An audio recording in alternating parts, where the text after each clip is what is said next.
This is the Fantasy Football Unlimited podcast with your host, Kevin Murray. Welcome to the Fantasy Football Unlimited podcast. On this episode, my guest is the founder of the Fantasy Football Advice Network, which was just recently the title sponsor at the Fantasy Football Expo in Canton. It's Tyler Bradley. Welcome to the show, my man. Thank you. Thank you for having me, Kevin. Always a pleasure to hang out with you. Expo, great times. And I feel like every time I think of like my top moments at the Expo, somehow you're there.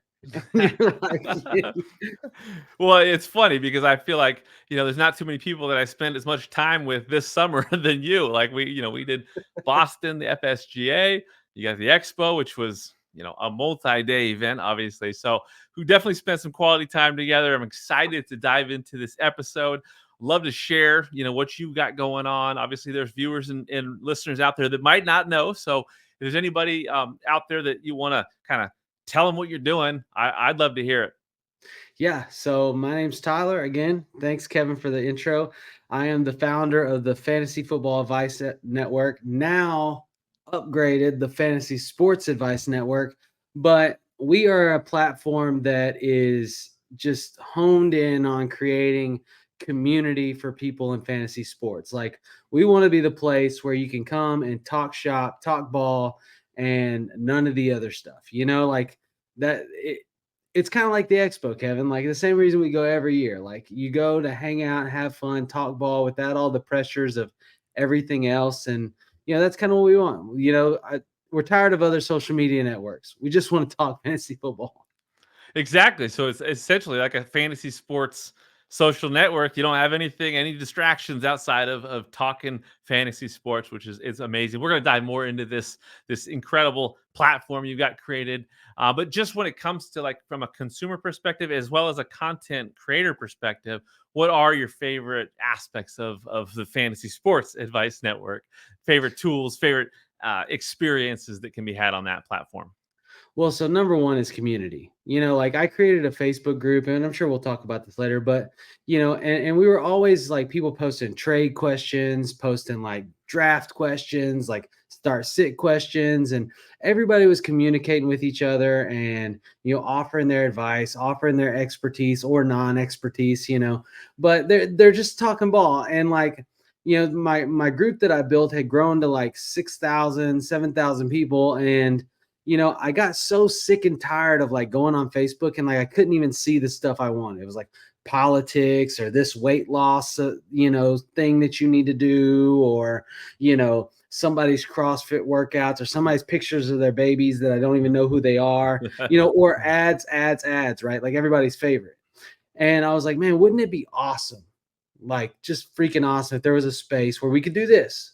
We could talk ball. We could exchange, advice and information and not have all that other stuff, like take out the noise. And I was sitting at my desk and I was like, well, why don't we create it? Why don't we just make it? And so, like, for the consumer, not only did we create that platform for communication, but we also brought in tools like trade calculators, data and research tools, rankings tools. We brought in things like, I always saw orphan team posts and league posts. Like, we have a league classified system.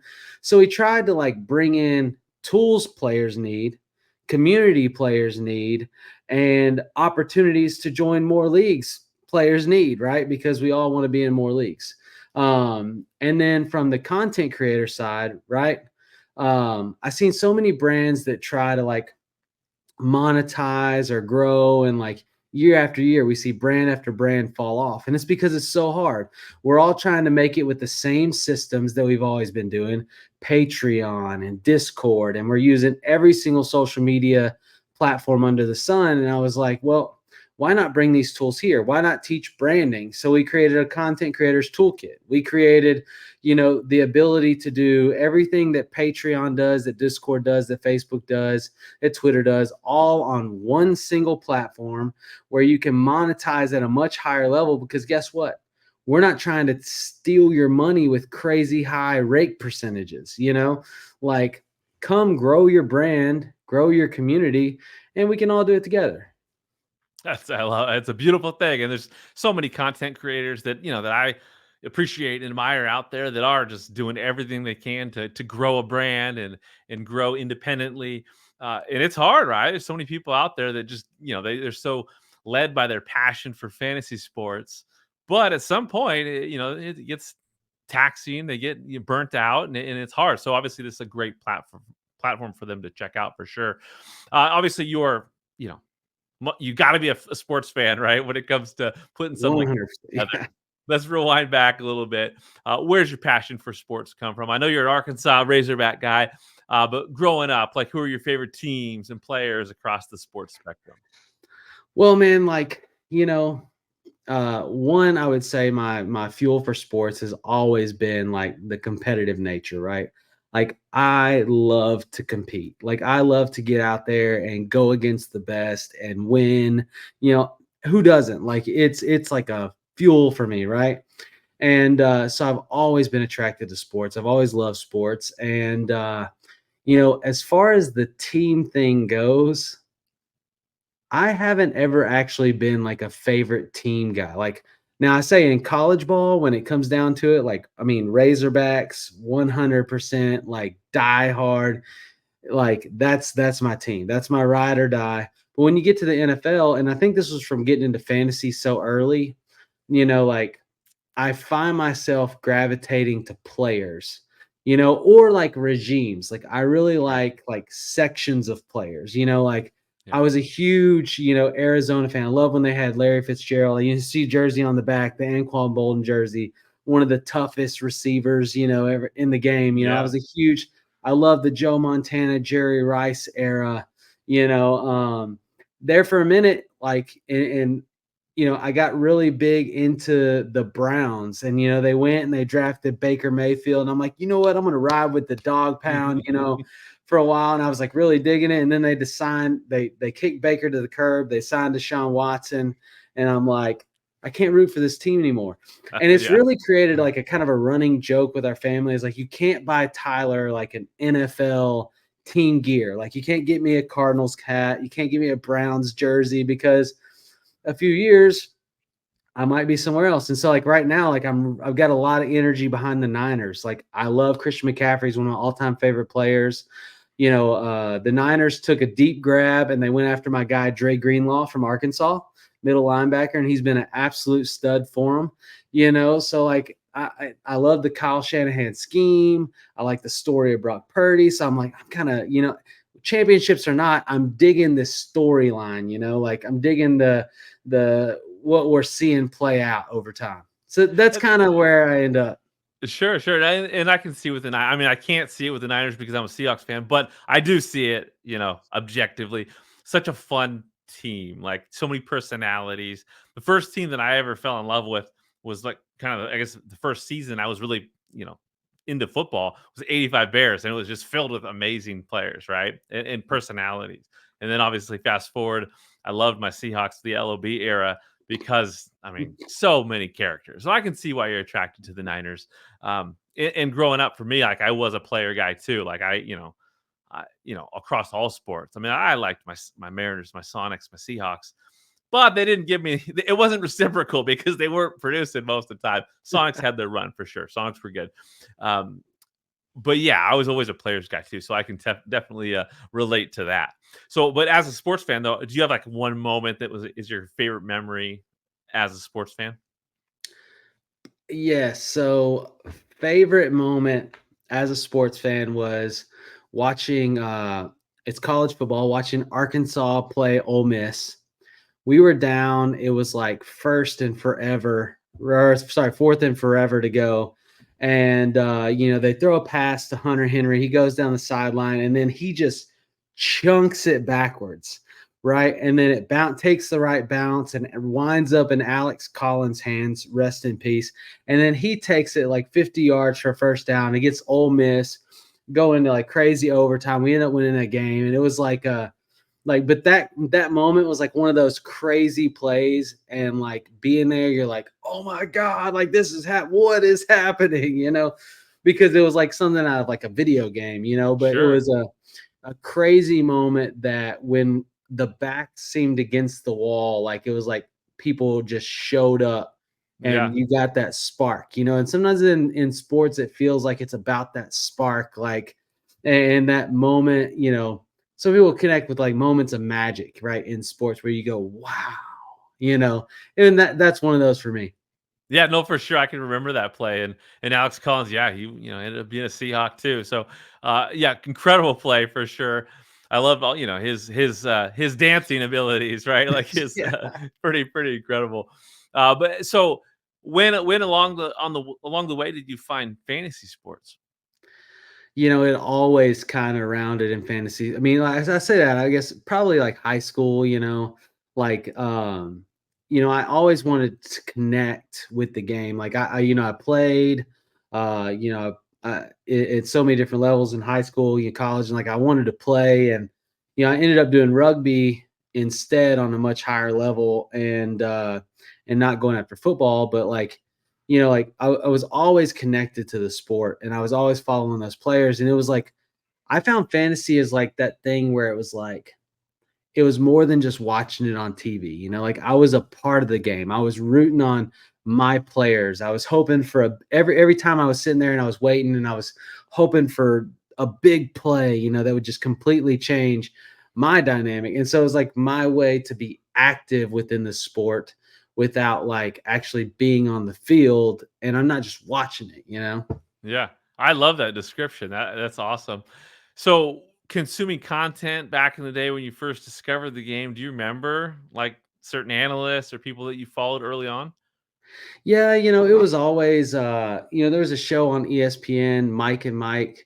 It was Greenberg and you Golick? know, yeah, Golick, and I like that show. That's no longer a thing. Of course, I watched ESPN. I watched Matthew Berry and crew before they brought out the puppets.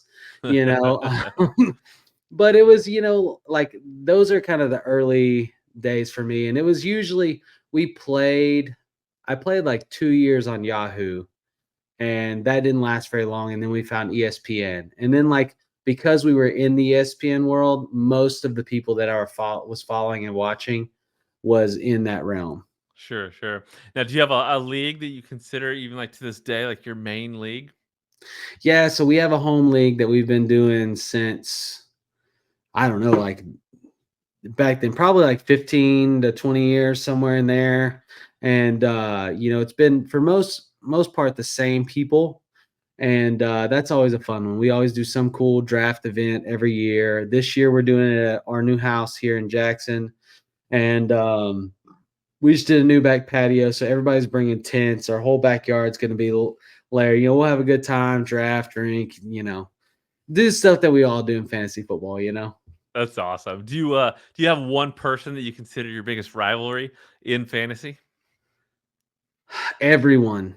You just got to Everyone. beat It's everyone. it's kinda like that whole, like, I don't know if you've seen the, Talladega Nights, like, it's like, if you ain't Ain't first, first, you're your last. last, like, Yep, yep. second, third, it ain't good enough, like, Yeah, yeah. and so now and I will say this, the funny thing is, like, I've developed a bit of a reputation over the years of like this guy that's like keen on like buying and selling when players are high or low. I'm always constantly trying to trade my team. And a lot of times that trade ends up really bad for whoever I traded.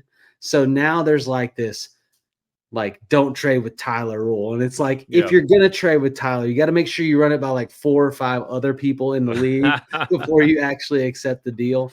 So at some points it does feel like it's the league against me, but Yeah, that's okay because as that's long as we're alright. winning championships, I'm good with it. You wouldn't want it any other way, like, if you're the evil empire, that says something, right? Yeah, call me the Sith Lord, I guess. I don't know. There you go. Any favorite settings or formats in fantasy for you? Um, you know, So when I was a kid, I was the guy that played Madden and I didn't play the games. Like I always loved like this idea of like GMing and building a team and stuff like that. So, you know, when I play fantasy, even like in Dynasty, I really enjoy Dynasty.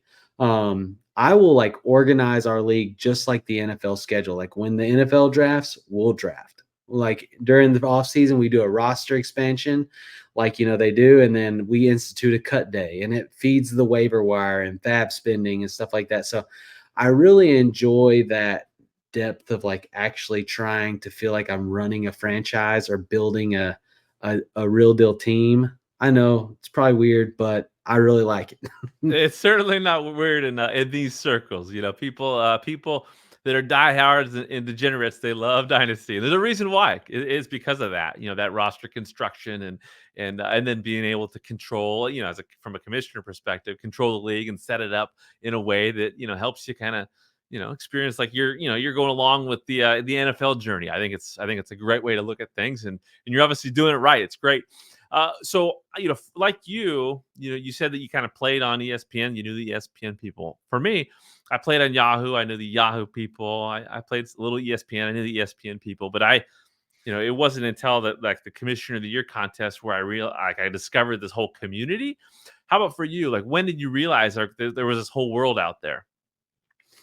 Probably like when I started the Facebook group. Like I started the Facebook group and like all these people were joining it and it was like constant like what do you think about this and what do you think about that? And I'm like, man, like this is like a thing. Like people are like really like looking for connection in the space as much as they're enjoying playing it. And I thought about like even our league, right? Like our league is the same players, every week and everybody's excited about doing it, excited about being a part of it. And that's when I really started to understand that there was this bigger space, and I fell in love with it. Like like I loved the idea that people were invested in each other and were excited to be a part of like a community space and talk ball. But that I mean I will say that was just a couple few years ago. That I'm seeing that happen. So what inspired you to say, okay, like let's turn this into something different. Let's turn this into the fantasy football advice forum, and which obviously turned into Fantasy Football Advice Network. Yeah, I mean, it was mostly the ads and the junk. Like, I mean, now, man, you can't get on Twitter, you can't get on Facebook, you can't get on anything without like scrolling 10 posts before you actually see anything that you care about or anybody that you're following. It just feels like the social media networks are so focused on making a buck, which they make plenty, that it gets away from that organic community, right? Like if all of a sudden like your personal league with the same 10, 12 people that you've been playing with forever becomes all infomercialized and like like all of a sudden it's not gonna be as fun anymore. And that's Yeah. where I found like I was like this is just annoying, like, and so I ended up shutting down the app and I wasn't interacting as much, and I was like, man, like this has just got to stop. And I've told people like for our platform, one of our big commitments is like in our feed, like in our community feed where everybody's chatting and asking questions, we will not and we will never, not, I don't care how much money's in it, we will not post like ads and stuff that people don't care. Like it's just going to be ball talk. And yeah, and so that's in like the main feed, but then you can all obviously follow content creators Right. on the platform. How does that work from the consumer perspective? And then also how does that work from the content creator perspective when it comes to building their own brand on the network? So one, you can build your community. Every brand has the ability to apply, and then they have, their overtime, which is like their Patreon account. They have their shop, they have the thing. But the cool thing about the feed, and this is one thing that I love, Kevin, is like, you know, people like if people go surfing for content, they can search the articles network, they can search the videos, they can listen to podcasts, and they can find you that way. But unless they're going and they're finding your content that way and then going and subscribing to your brand, really the way that people find you is you interacting with others. Mhm. If you're a brand, you get an icon for your brand right beside your name, where people know who you are. But as you're in there and you're answering questions and they go, man, this person's smart. Like I want to tab into what they click on your profile and they see you're attached to that brand. And then they go join your brand. So it goes back to like day one, like organic, like, hey, I got something to give. People appreciate that and they come find you. And it's all built in that kind of dynamic. And so this has been just a little over a year, right? So how did it go from where it was a year ago to now? Like, how did you go about, building your team and taken it to this next level? Man, I wish I had an answer for you. Like it's kind of been a whirlwind in people's excitement about it and what we've been able to provide. And then for us, one of the things that we ran into was, there was a little bit of a dynamic between our content arms. So like we produce fantasy content, we do YouTube shows, we have articles that we write, we have podcasts, all that jazz. But separating that from the actual social media network, so people that understood this is a place where everybody is the same and it's not Yep. like our specific place for us to boost our content. In fact, we have our content arm and then we interact in the social media network just like any other brand would. We have our Patreon account, we have our shop account. We interact in the chat. Everybody has our icon by their name, but in launching our content arm, we have been pretty successful with that as well. But and that I feel like that's also kind of fed the social media network. But what I've learned is once people get in and they do start interacting, they love it, and so then they're there. And that's kind of what we want. We don't want 1,000 people or 100,000 people where only 1,000 are going to interact. I would rather have 10,000 people where 5,000 interact. And it's just a richer community space. For sure. Now, what's been the biggest challenge thus far for you creating this? Um, the biggest challenge is always bringing people into the unknown, right? Like there's something like you think about it when like Threads came out. When Threads came out there for a second, everybody was like, "Oh, I'm going to go to it." And then it fell off in like a week. Yeah. Like there's always this like afraid of the new and the willingness to not jump in on change. But I feel like our platform has been made into such a win-win for everybody that like when you get in and you actually use it, you can't help but be like, okay, this is significant. Even from like, like we charge less than Patreon on our fees. We offer affiliate income for our communities. Like we do all kinds of things to help the creators succeed at a faster rate while also providing our, the players the richest content and getting them the cool thing is we're able to attach or get them in front of people that they probably would have never known because they're not on the major ESPN platform or the major Yahoo platform, right? Yeah. And so they're here and they actually put out something that's good, some good content, and it stinks to think that so many people miss it because they don't know it's out there. True. It's very true. Now, what's been the most rewarding part of this experience so far for you in the industry? Man, the most rewarding is hearing the energy behind people's voices when others are talking about it. For me, it was like I'm sitting there at work, I have an idea, I'm like, let's put this together. And, like we're building it, it's growing. And, my brother, even he called me and he was like, Tyler, he's like, we just got out of like a big staff meeting. And he was like, it's crazy what this has turned into in just a year. And you have those moments where then you sit back and you think about it and you're like, wow, it is humbling and it is exciting that people see value in what you create and that people enjoy it, because that's all we want. We just want to create a space where people enjoy it and they connect and they can talk ball and hang out, and when I see people latch onto it or people excited about it, it fills me up. I'm like, it Yeah. makes me want to go and continue to work on it even harder and harder to make it everything that people need it to be. I love it. Well, and speaking of connections and community, obviously the fantasy football community is pretty special. The Fantasy Football Advice Network kind of took over the 2024 Expo. Your team was everywhere. Talk to me about your experience connecting with industry colleagues and fantasy sports enthusiasts at the Fantasy Football Expo. Well, the Fantasy Football Expo, for one, is an absolutely incredible event. If you haven't gone, you need to go. It's cheap to go. It's in Canton, Ohio. Everything is inexpensive there. It is an absolute fun trip. The NFL Hall of Fame. But the best part is connecting with people like Kevin, people like, there's major analysts even that are there that are so approachable and, it's just a good time. And, for us, that's why we go. Like it's all about community, and it's all about like connecting. And so I would definitely say you need to go to the expo.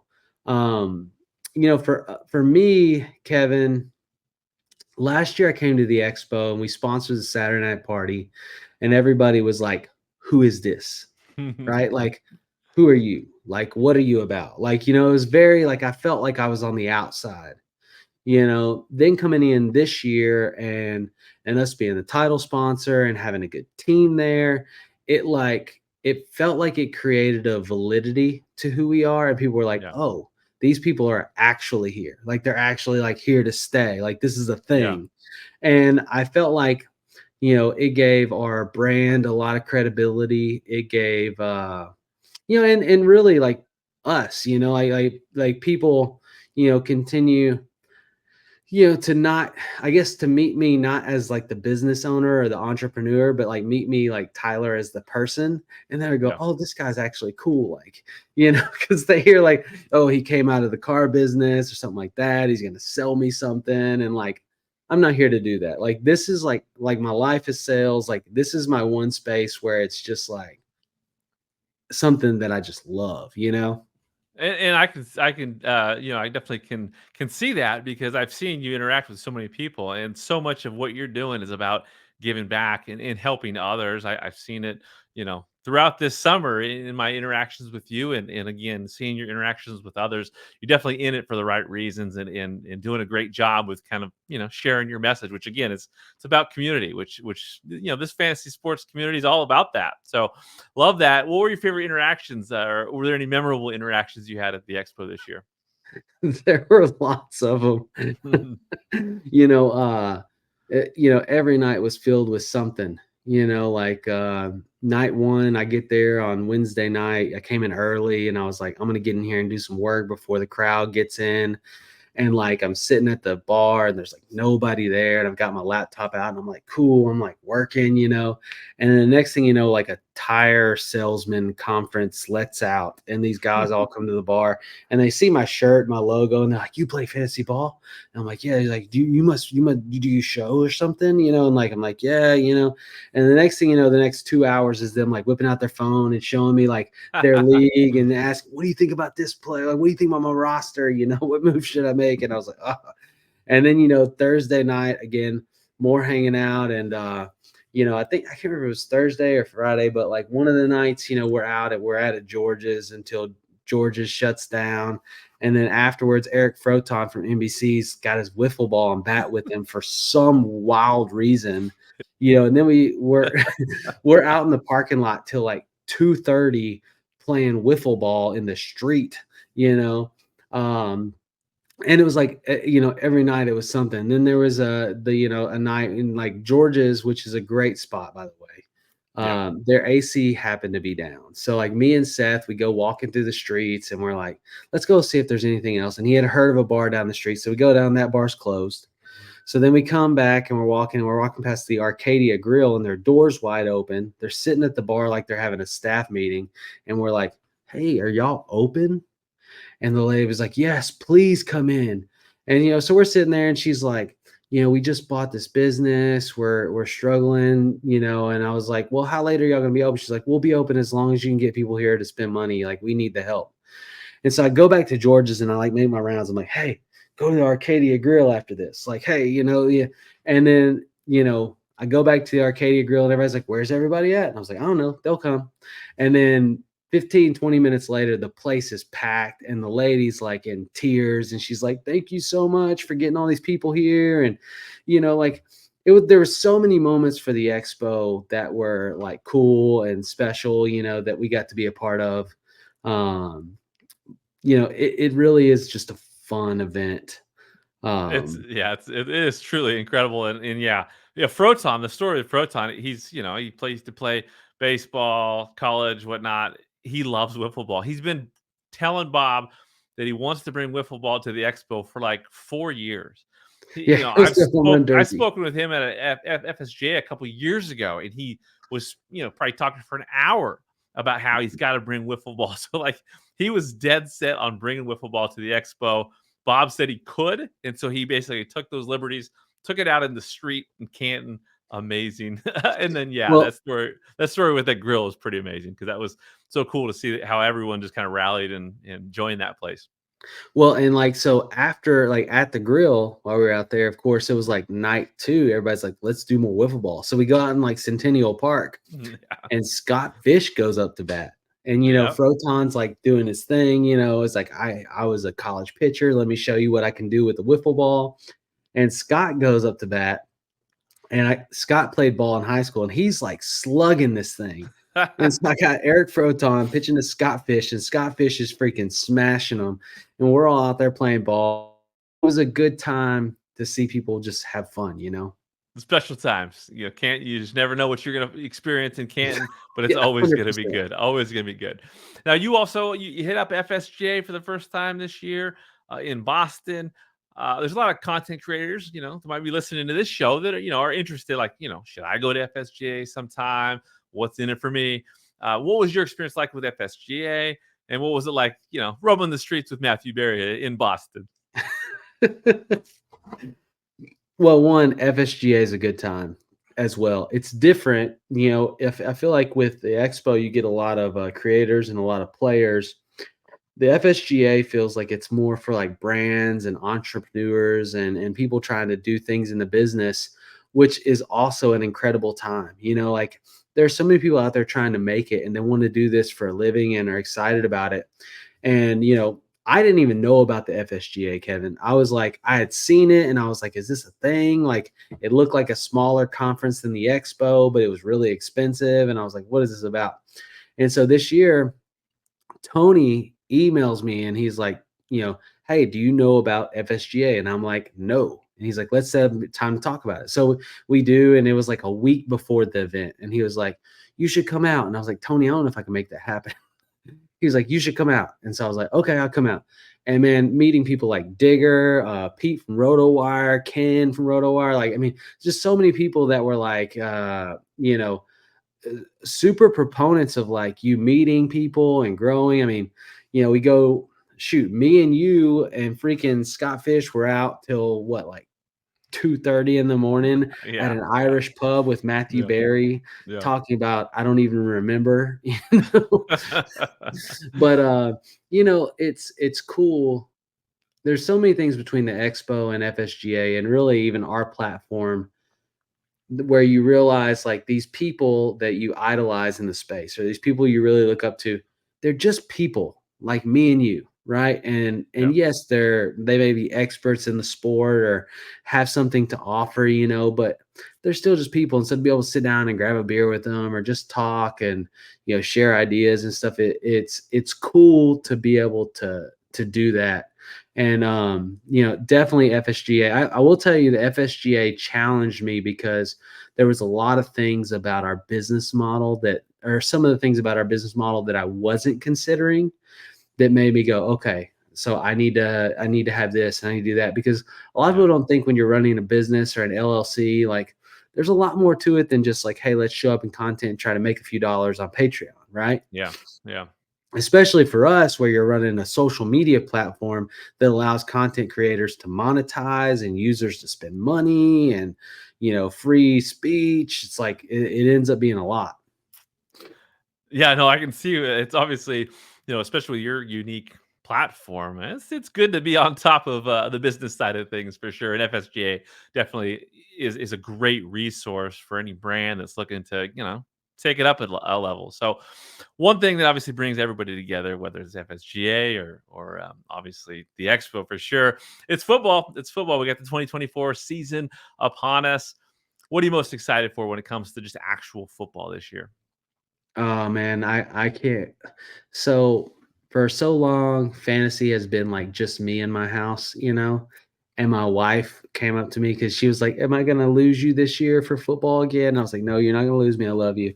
And she was like, "Good, because I want to tell you something." She's like, "I'm gonna watch football with you this year." And I was like, "All right, okay, let's go." So she's like, the fact my wife's excited about it, my son, he's 5, he's starting to get it, and then, fantasy, like we're running the Jersey leagues and we have like all these different things that we're doing. And one thing I found at FSGA is there's a lot of new ways to play fantasy. Like Mhm. lots of new games out there, and so I'm Yeah. kind of dabbling in a little bit of all of it. And like, I'm just excited too for the season. I've got like 4 or 5 trophies over here on my wall because I had a really successful season last year. Nice. And I'm hoping that I don't have to clear out that area, like that stays there. So I'm also ready to compete. I'm ready to go for it. We There you have our go. big main draft coming up in September. We've already done a lot of our redraft leagues, and so I'm excited for that. I'm excited for our content stuff. I run a show on Fridays, which I hope to have you on at some point this season. For But sure. we do a lot of Q&A content for consumers, and so I'm just pumped about all of it. Like it's like Christmas for me. It's the I best love time it. of the year. It is for sure. For any players out there that you're gonna jump ADP for, any guys that you consider my guys at this point? So CMC, like I'm a diehard fan, and like you know, there are some players I'm jumping ADP for, but if I'm 1-1, it's Christian McCaffrey. I would even take him 1-1 in super flex. Like I don't care. And he'll probably be hurt week 6, and I'll be really sad about it. But like it's a player I'm excited to have on my roster. And then, you know, year 3 breakouts are notorious, and like I'm still sitting here hoping that my Arkansas Razorback, Traylon Burks, shows up. He had a really good off season, and I'm excited for it. From the tape that I've seen in practice, he looks good, and so like I'm hoping to shut up all the haters out there. And like for me, I've taken him. He's probably in redraft like a waiver wire ad, but I've taken him in every league, like my last pick of the draft, Nice. and I just put an exclamation point on it, and it's like I feel like I'm attached, right? Like he's a hog, like Yeah. I want him to prove the doubters wrong, and so there are players I'm jumping ADP for, but there's a few that I'm kind of excited about. Sure, sure. That's loyalty. I think that fits your style, your way, man. You're a loyal guy, and those are some of the players that you're loyal to. I love it. Let's dive into some rapid fire questions. I'll just throw out a few questions. Let me know what first comes to mind. What do Okay, you I'll what do do you my enjoy? best. Yeah, what do you enjoy most about what you're doing in the industry right now? People are Nice. incredible, and they always surprise you. You know, like you never get enough of that. Where do you want to see the fantasy advice network go in the next year and in 5 years? In the next year, I would love to see a ton of users continue to come over and enjoy the platform. In 5 years, I would love to see it be a central place for fantasy sports community where creators and players can support each other and just have a genuine space to interact. That's great. What are your favorite hobbies and activities outside of sports? Well, it's kind of a sport. I love fishing. I love to go bass fishing. I play a lot of music. I love music, and more than probably all of those things, is my kids. Man, I've got a 5-year-old, a 3-year-old, and a 1-year-old, and every time I can wrestle with them in the floor or play whatever game they want to play, it's a ball. I love it. I love it. What's your all-time favorite TV show? Ooh. So we're still big Survivor fans in this household. I Nice. don't know if that really counts because it's kind of like sections. Sure. If it was a TV show that's no longer there, it's probably a close tie between Lost and Friday Night Lights. Okay. Those are good ones. Good shows for sure. How about an all-time favorite movie? Now that's probably even tougher. I got to show a little bit love for Vince Papali and the movie Invincible. I'm a big sports movie guy, like that. I'm actually probably one of the few people in the world that enjoyed the movie Draft Day and can watch it over and over and over again, even though I know what's gonna happen. For some reason I still love the outwit, outsmart, outplay that happens during the general manager draft dynamic. So No. There's a lot of people that that draft day is annual tradition. You watch that movie right before the NFL draft, like so. That's a good answer. It's a good answer. What's your favorite artist, band, musician, or who?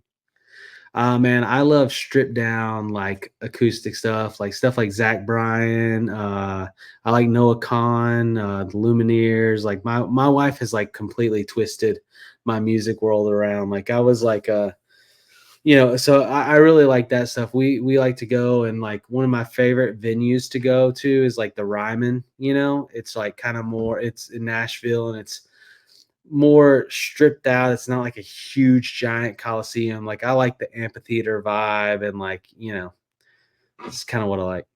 What would be a go-to karaoke song for you? Because you didn't play, you didn't sing at the karaoke, which you do have a background in music, right? So if you had to do karaoke, what would it be, and why didn't you sing? Well, I didn't sing because by the time No karaoke, voice, no voice. I was like, Okay, okay, yeah, it's true. That is true. you like there was no singing happening. Uh, if I was gonna sing a song, I mean, I could do anything, like probably I would say some country. Like if I threw on some Zach Bryan or some Chris Stapleton or something like that, I feel like I'd enjoy that. But also I can do the classics that everybody sings along with. I could do some Journey or whatever else, like I feel like when you do karaoke, you don't really do karaoke for you. You do karaoke for everybody else, Yeah, whether it's yeah. good or bad. Well, there you go. 2025. Save that voice because we need to hear it. Yeah, my Well, my brothers would absolutely love that. They were pushing me. They're like, "Tyler, you need to sing." They're like, "You can actually sing," and I'm like, "Nah, nah, nah. This ain't about that for me. I don't want to be, I don't want to be that guy." Like, even like I did music professionally for a long time, and like I hated the whole autograph thing. Like I hated that dynamic of it because like I hated it being about me. But they're always pushing me, like, you should do it. You should do it. You should do it. So one year. I will surprise everybody and I'll get up there and sing and hopefully it won't be a letdown. there you go. There you go. Maybe a duet. Just kind of duet with Eric Froton. Yeah, for sure. For sure. Except for he'll have a lot more stage presence than I do. I mean, you get to let him do the stage presence, you do the singing. Although Froton can sing, if his voice is right there, the guy can deliver. So I'm a big fan of Eric Froton. Now your brothers, they're twins. Is that correct? Yes, they Do are. you have like one good twin story or twin prank that ever happened in your experience with them? Oh, they've always pranked people. They purposely, like, if they both wear their glasses, it's like it's awful. So they'll do that, or like when they were in grade school, they would purposely switch classes on their teachers. Some people will like hate being twins. They loved it, and they like played it up all the time. That's awesome. What at this time are you most grateful for? Man, my wife. Like right now it's 10 o'clock night central time, and she was like, I hope you have a great show. Like I hope you have a great interview, and this whole journey for us, like I never thought it would blow up as big as it has, but she has been supportive the whole time. And it's I know it's sacrificial for her because her like love language is quality time. So like when I'm spending time doing this and stuff, like I know she's giving, right? And Yeah. like, you know, she's just consistent. It's you always hear it say behind every great man, there's a crazy awesome woman, and like I'm super grateful for her. She's been by me through this thing and she's always believing me. I was like, I can't go to the FSGA. It's in a week. And she was like, no, you need to go. You need to go and you need to do that thing. And I'm like, who are you? And what did you do with my wife? And she's like, no, I think it's good. And I'm like, okay, I'll go, So, when you said that, I'm sitting here and I'm like, man, super thankful for that. That's a perfect answer. I love it. Now, how about in the fantasy space? Anybody that's just, yeah, I guess, been a huge part of your impact or has had an impact on you during this journey for you? Um, there I mean, you're probably one of those. Scott's one of those. Seth Woolcock is a good example. Yeah. There are so many people out there that are just approachable and that believe in others and want this industry to do more than just provide income for like me, myself, or I, right?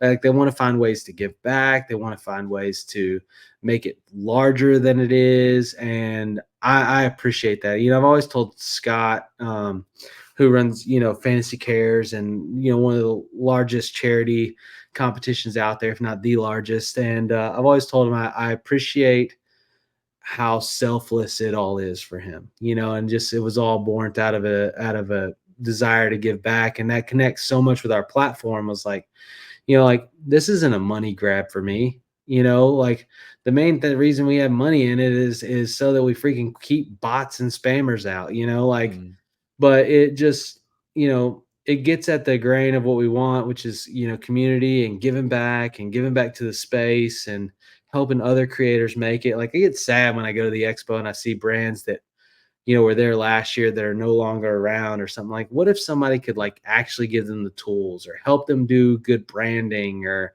help them actually make $1, even if it's just to make a few bucks so that they're encouraged to keep at it. Because, it is that it's really year 3, right? Like year 3 typically is the burnout or breaking point for most brands.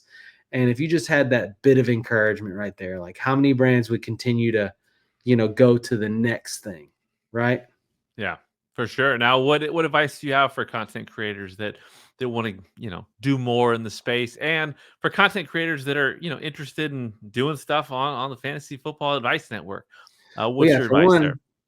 For one, join the Fantasy Sports Advice Network. We are happy to assist you. We help with branding, we help with content creation, we help with teaching you how to use different tools and methods, and then we also help provide spaces for you to grow your brand and monetize your brand and things like that.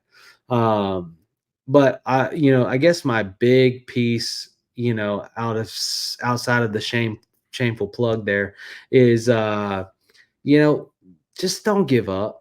Like if it's really something you want to do and you want to succeed, like at it all comes in longevity and then making real connections with people, right? Like if you're creating content, but you're not answering or you're not responding to the comments on your YouTube videos, you're not connecting with people. Like Yeah. if you have a Facebook group and you're constantly posting your videos, but you're not in there, like, connecting with your people that are supporting you, like it's not going to be successful. So like, those little things matter. People matter. It's like there's a book called 1,000 True Fans. And that's what it comes down to, is like making real connections. And then when it gets tough, that extra little push to get you over the line, just keep at it if it's something you really want. That's great advice for sure. Now, what message do you have for the consumers out there? When it comes to discovering your platform, the resources that are available for them, and so just something to get them excited about what they can get out of this. So I have an actual stair-step process, and I challenge you to actually do it. Go to fantasysportsadvice.com and sign up. Okay. You're going to create a profile. Do your profile, verify your email, all the normal stuff to make sure that you're a real person and not a bot. Once you do that, we have our platform where you can select what you actually want to be a part of. So, like, let's say fantasy football, click on football, join the sport, and then post a question. That's all I want you to do. Go sign up, join the sport that you're interested in, and post a question, and watch how the community will come alongside you as you go on your fantasy sports journey and offer you advice, encourage you through your drafts. I mean, one of our favorite users, his name's Geezer. He's like a 93-year-old man, and he's on there all the time asking questions. And everybody, he posted up a thing the other day, and he was like, today's my draft. Like, today's my draft. And like everybody was like, go get it, Geezer. We got you. Like, if you need anything, hit us up, And it was super cool to see. But that would be my challenge. Sign up, verify your email, join a sport, and post a question, and see how fast the community rallies around you. And I think you'll find yourself enjoying it. And so, where can people find this brand? FantasySportsAdvice.com. It's really easy. Or you can do FantasyFootballAdvice.com. It's all going to go to the same place. You can do Here we go. fantasybasketballadvice.com. It's going to land at the same place. So fantasysportsadvice.com, sign up. You'll be glad you did, 100%. And what sports are included right now? So right now, football is our main sport, and then this year we launched basketball and baseball. We have a plan to add a couple more next year, and slowly build. But the great thing is you do get to pick and choose. So like if you just subscribe to football, you'll only get the football content. If you're not interested in fantasy basketball and baseball. And same thing with creators. If you only want to subscribe to this creator, you can subscribe to that. And that's all it's going to populate in your feed. So we've kind of made it to where you can choose what's actually coming in, and you're not getting forced on anything because somebody's got some money to pay to get it in front of you. Well, I love it, Tyler. Anything else that we didn't cover that you want to share before we close things out? Man, I don't know if you're supporting the show or you're subscribed to the show, but if you're not, you need to. Kevin's an absolute amazing guy. I've loved getting to know you and meet you, and you're definitely missing out if you're not tapped into Fantasy Football Unlimited. So make sure you do that. And we're always glad to have you over, at fantasysportsadvice.com too. Hey, I didn't know you were going to plug me, but I appreciate it. No, you've been awesome. Again, it's been a fun summer hanging out with you. Looking forward to months and years to come. I can't wait to see where this goes for you. Thanks so much for joining me on this episode, and enjoy that 2024 season because it's here. It's here. Can't wait. Thank you for listening to the Fantasy Football Unlimited podcast. Until next time, be sure to follow and subscribe to all of FFU's social media accounts for daily content.